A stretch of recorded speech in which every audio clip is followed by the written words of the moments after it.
Class 12-এর Bangla অভিসারের পূর্ব প্রস্তুতি লিখেছেন কাশিরাম দাস। তোমরা সবাই মন দিয়ে শোনো, লাইক আর সাবস্ক্রাইবটা দিয়ে দাও। এখানে শ্রী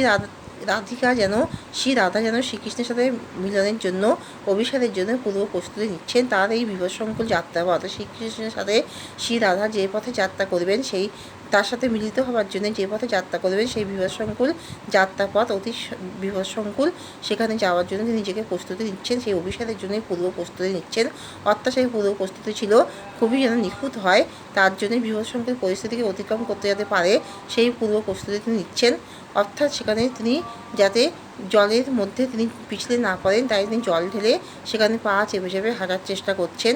অর্থাৎ সেই বিপদসংকুল পরিস্থিতিকে যাতে তিনি মোকাবিলা করতে পারেন, তাই বিষধর সাপ কামড়ালেও যাতে তাকে দংশন করলেও যাতে তার কোনো ক্ষতি না হয়, তাই সাপের ওঝার থেকে তিনি সাপকে বশ করার যে মন্ত্র সেটা শিখেছেন এবং নিজের নুপুরই যাতে শব্দ না হয় সেই জন্য নুপুরকে তিনি বেঁধে রেখেছেন। এইভাবে তিনি পুরো প্রস্তুতি দিচ্ছেন যাতে তিনি তার মনের প্রিয়তম সেই কৃষ্ণের সাথে মিলিত হতে পারেন। সেই অভিসারের পূর্ব প্রস্তুতি এখানে নিচ্ছেন শ্রী রাধা, তার মনে খুবই আশা এবং আনন্দ নিয়ে। তাহলে এখানে শেষ করলাম।